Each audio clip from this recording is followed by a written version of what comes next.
आप लोगों ने इतने प्यार से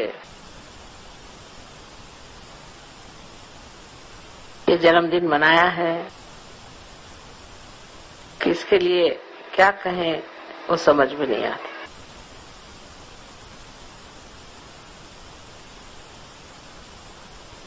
ये बात तो ठीक है कि आप लोगों ने आत्म साक्षात्कार सहयोग में पाया और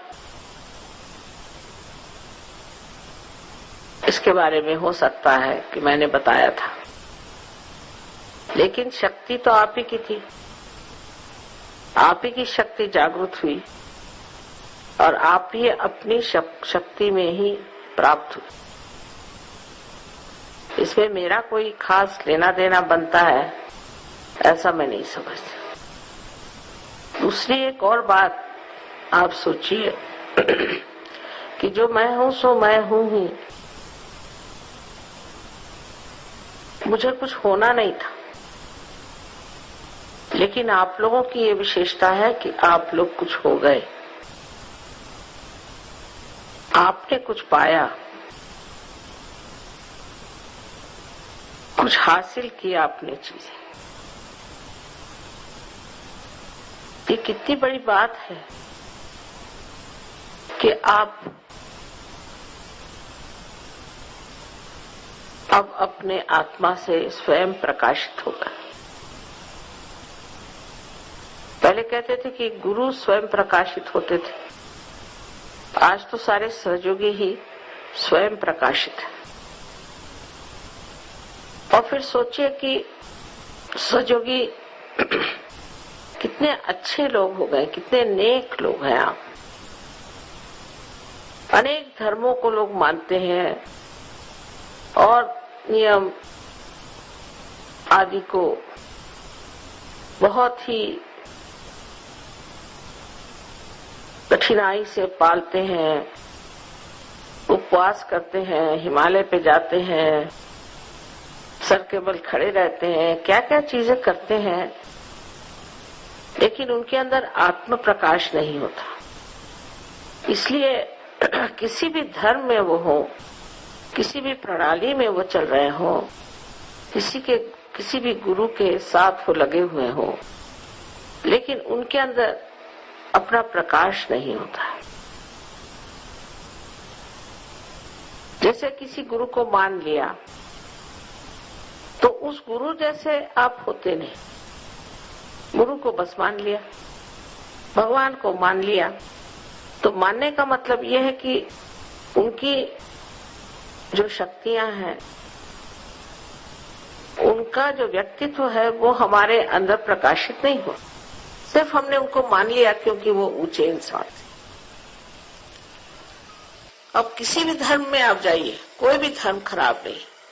जैसे अभी बताया कि बुद्ध धर्म है, मैंने बुद्ध धर्म के बारे में पढ़ा तो बड़ा आश्चर्य हुआ कि मध्य मार्ग बताया गया था, लेकिन उसके बाद लोग उसको लेफ्ट में और राइट में ले गए। जो राइट में ले गए वो पूरी तरह से सन्यासी हो गया, एसेटिक्स हो गए, फिर उसके बड़े बड़े कठिन मार्ग और उपद्रव निकाले, बड़ी कठिनाई। उसकी वजह उन्होंने सोचा कि बुद्ध क्योंकि सन्यासी हो गए थे, उन्होंने सन्यास ले लिया था और बड़े कठिन मार्ग से उन्होंने इसको प्राप्त किया, इसलिए हमें भी उसी तरह से चलना चाहिए। पर उसके इतनी कठिन चीजें उन्होंने कर दी, उसी में बहुत से लोग खत्म हो गए। एक ही मर्तबा खाना, जमीन पर सोना, ठंड में रहना आदि अनेक प्रकार करते करते उन्होंने अपनी जो कुछ भी निसर्ग ने दी हुई जरूरतें उनको पूरी तरह से दबा दिया। और इस तरह के दबाव को डालने से मनुष्य में एक तरह से स्वभाव बहुत ही उत्तेजित सा हो जाता है। इतना ही नहीं, आतताई भी, एग्रेसिव भी हो जाता है और बहुत क्रोध समा जाता है। क्रोध को दबाने से क्रोध और बढ़ता है और ऐसे लोग कभी कभी फिर सुप्रा कॉन्शियस में चल पड़ते हैं और उनको कुछ कुछ ऐसी सिद्धियां प्राप्त हो जाती हैं जिससे वो दूसरे लोगों पर अपना असर डाल सकते हैं। हिटलर के साथ यही हुआ। हिटलर के गुरु एक लामा साहब थे और उन लामा से इन्होंने सीखा कि किस तरह से लोगों को अभिभूत करें और उनको किस तरह से अपना लें। तो जो धर्म बुद्ध देव ने ना ऊंचा बनाया था कि हम लोग निर्वाण को प्राप्त करें, वो धर्म राइट साइड में बह गया। दूसरा, जिन लोगों ने सोचा कि नहीं हम इसमें लेफ्ट साइड में चले, तो उससे तांत्रिक पैदा हो गए। तांत्रिक पैदा हो गए। इसके अलावा बहुत सी ऐसी जगह है, लद्दाख वगैरह, वहां तो सब कुछ, जैसे कोई मर जाए तो उसके हाथ की पूजा करेंगे। हर जगह, नेपाल में भी मैंने देखा कि हर जगह लेफ्ट साइड इतनी ज्यादा बढ़ गई कि सब भूत प्रेत स्मशान विद्या में बढ़ गए। इस प्रकार दो तरह के लोग बुद्ध धर्मी हो गए। बुद्ध का इससे कोई संबंध नहीं और बुद्ध धर्म का भी इन लोगों से कोई संबंध नहीं। वही चीज आप देखिए तो ईसाई धर्म में भी पहले तो इन लोगों ने ये सोचा कि हम अपने अंदर कोई अधिकार, पावर को प्राप्त करें। सो क्रूसेड्स हुए, लोगों को मारा पीटा, दुनिया भर की चीज कर ली। जो ईसा मसीह ने सिखाया था कि क्रूस पर पे जाकर तुम लोगों को माफ कर दो, वो ईसाई लोग अभी भी चल रहा है।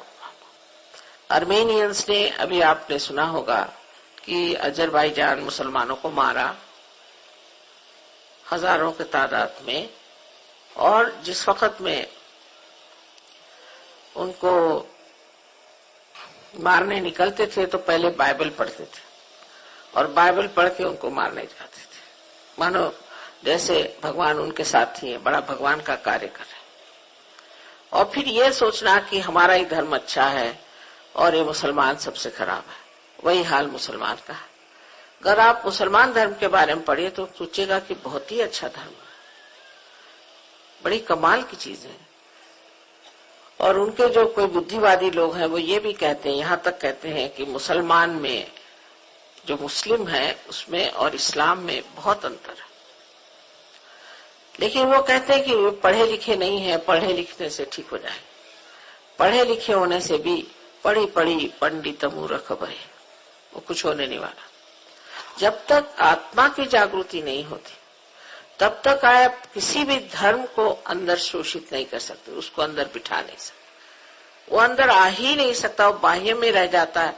और जब वो बाह्य में रह जाता है तो इसी तरह से वो बहक जाता है। या तो वो अपने शक्ति के पावर ओरिएंटेड होता है, या तो वो मनी ओरिएंटेड होता है, पैसे की ओर दौड़ता है। वो आत्मा की ओर नहीं दौड़ता, स्पिरिट ओरिएंटेड नहीं होता। जब आत्मा का प्रकाश याद आता है तो अकस्मात आदमी उस तत्व को अपने अंदर समाया हुआ पाता है। उसको कोई मेहनत नहीं करती, सहज समाधि लागू, सहज में ही आपके अंदर ये भावना आ जाती। हिंदुओं में अब जो बताया गया है कि सब में आत्मा है, एक ही आत्मा का वास है। फिर हम जात पात कैसे कर सकते हैं? पहली बात तो ये सोचना चाहिए। रामायण जिसने लिखा वो कौन था? वाल्मीकि। एक डाकू था, और डाकू भी था और एक मछुआरा था। उससे रामायण राम ने लिखा दिया, भीलनी के झूठे बेर खा के दिखा दिया। और गीता भी जो लिखी गई व्यास ने, वो कौन था? वो भी एक भीलनी का नाजायज पुत्र था। ये सब उन्होंने इसलिए किया, दिखाने के लिए कि जाति पाति से जो हम एक दूसरे को अलग कर रहे हैं, ये जात एक हमारे अंदर की एप्टीट्यूड है, माने हमारा उस तरफ लगान झुकाव है। जिसको झुका परमात्मा की ओर है उसी को ब्राह्मण कहा जा सकता। उस हिसाब से वाल्मीकि ब्राह्मण थे और व्यास भी ब्राह्मण थे। तो कर्म के अनुसार अपने यहाँ जात बहुत देर बाद मानी गई और उसको बार बार जो जो बड़े बड़े अवतरण हुए उन्होंने खंडित करते गए। आप कबीरदास जी के बारे में जानते हैं कि उनके गुरु ब्राह्मण थे और एक दिन उनको वो जाकर के उनके रास्ते में लेट गए। जब इनके पांव उनको लगे उन्होंने उनके चरण पकड़ लिए, क्योंकि वो पहुंचे पुरुष थे। उनका ठीक है, उन्हें अपने साथ ले गए और उनको मान लिया और उनका बड़ा महत्व किया। तो नामदेव बहुत बड़े एक कवि थे महाराष्ट्र में, जो कि दर्जी थे। उनकी नौकरानी तो कोई तो भी नीचे जात की स्त्री रही होगी, वो तक उसकी भी कविताएं ग्रंथ साहब में, और नामदेव जी की तो है ही। गुरु नानक जी ने ये सब पहचाना, क्यों? क्योंकि वो भी पहुंचे हुए पुरुष थे। जो वहां पहुंच जाते हैं वो समझते हैं कि कौन असल में है और कौन नकल में। तो जो नकल में धर्म हो रहे हैं, जिससे हम लोग घबरा जाते हैं, उनके लिए हमें तैयार होना चाहिए, उनके प्रति दया रखनी चाहिए, क्योंकि वो अंधे हैं। जैसे कबीरदास जी ने कहा, कैसे समझाऊं सब जगह अंधा। जो अंधे लोग हैं वो ऐसे ही अंधेपन में रहते। कोई कहेगा मैं ईसाई हूं, कोई कहेगा मैं मुसलमान हूं, कोई कहेगा मैं सिख हूं। जैसे ही आप कहेंगे कि मैं ये हूं, आप अपने को अलग हटा लेते। लेकिन सहयोग में आप समझ गए हैं कि सब धर्म का तत्व एक है, हम सब धर्म को मानते हैं। जैसे ही हम सब धर्म को मानने लग गए, तब ये जो फंडामेंटलिज्म जो आज का प्रश्न है, आज का प्रश्न यही है, धर्म धर्मांधता, इसमें जो आज झगड़े सारे विश्व में फैले हुए एकदम खत्म हो जाएंगे। जैसे ही आपने ये सोच लिया कि सभी धर्म का तत्व एक ही है। पर सोचने से भी नहीं होगा, ये अंदर आत्मसात होना चाहिए, ये हमारे अंदर बैठना चाहिए। और वो आप लोगों में बैठ गया, सारे विश्व में बैठ गया। आपको पता है सहयोग में मुसलमान है, हिंदू है, क्रिश्चियन है, सिख है, बुद्धिस्ट है, हर तरह के लोग इसमें आए और सब अपने अपने धर्म तो पाल ही रहे हैं। पर जब वो अपने को पाल रहे हैं तभी वो विश्व धर्म को भी पाल रहे हैं। जब आपने एक विश्व धर्म को मान लिया, उस विश्व धर्म में सारे ही धर्म है और सब धर्मों का मान करना, यही शुद्धता है, यही समझ की बात है। और सब अवतरणों का मान करना, जितने भी आज तक बड़े बड़े संत साधु दृष्टा हो गए, सबका मान करना, यह सिर्फ कहने से नहीं होता, समझाने से नहीं हो सकता। ये आत्मा के प्रकाश में अपने आप अंदर बैठ जाता है, उसको फिर कहने की जरूरत नहीं। तो अब आप सोचे कि आप सहयोगी हो गए। सहयोगी हो गए माने आप बढ़िया लोग हो गए। देखिए, आप किसी को मर्डर नहीं कर सकते, आप किसका कत्ल नहीं कर सकते,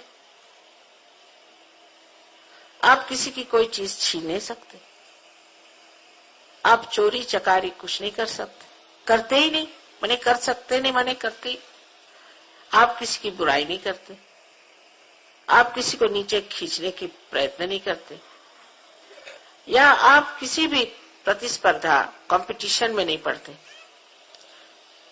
आपको ये नहीं लगता कि मैं इसकी खोपड़ी में जाकर बैठ जाऊं, इसकी गर्दन काट लूं। जहां है वहां समाधान में आप बैठे हो और अपने ही आप उन्नत हो रहे हैं।